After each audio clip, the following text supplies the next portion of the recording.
काँग्रेसमधील अशोक पर्व संपले। माजी पंतप्रधान डॉक्टर मनमोहन सिंग यांच्या काळातील अर्थव्यवस्थेबद्दल मोदी सरकारने शोधपत्रिका काढली आणि त्यात महाराष्ट्रातील आदर्श घोटाळ्याचा ओझरता उल्लेख आला आणि काँग्रेसचे ज्येष्ठ नेते माजी मुख्यमंत्री अशोक चव्हाण यांनी आपल्या पक्ष सदस्यासह आमदारकीवरही पाणी सोडले। अशोक चव्हाणांच्या राजीनाम्यामुळे काँग्रेसमधील अशोक पर्व संपले। 15 फेब्रुवारी रोजी केंद्रीय गृहमंत्री अमित शाह अशोक चव्हाण यांच्या हाती आदर्श कमळ देणार असल्याची जोरदार चर्चा सुरू आहे। हेडमास्टर म्हणून प्रसिद्ध असलेल्या शंकरराव चव्हाण यांचा राजकीय वारसा घेऊन अशोक चव्हाण थेट मुख्यमंत्री पदापर्यंत पोहोचले।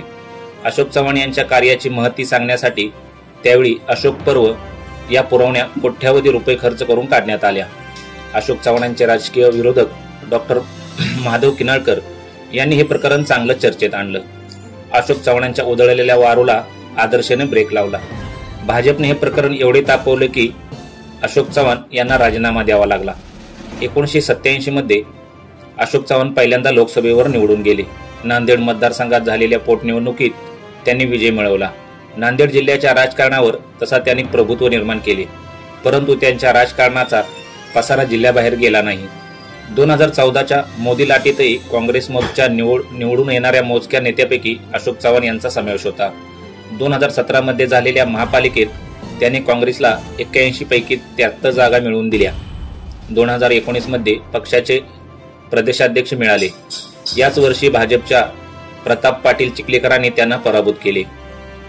2019 विधानसभेत त्यांनी नांदेडतून काँग्रेसचे 4 आमदार निवडून आणले। महाविकास आघाडी सरकारच्या मंत्रिमंडळात त्यांच्याकडे सार्वजनिक बांधकाम तसेच महसूल खाते होते। गेल्या वर्षी जुलैमध्ये शंकरराव चव्हाण यांच्या जयंतीनिमित्त केलेल्या भाषणात अशोक चव्हाण यांनी आयुष्यभर काँग्रेस सोडणार नाही असे जाहीर केले होते। अधूनमधून अशोक चव्हाण भाजपमध्ये जाणार असल्याच्या अफवा उठत होत्या, पण त्यांनी कधी त्याचा इन्कार केला नाही।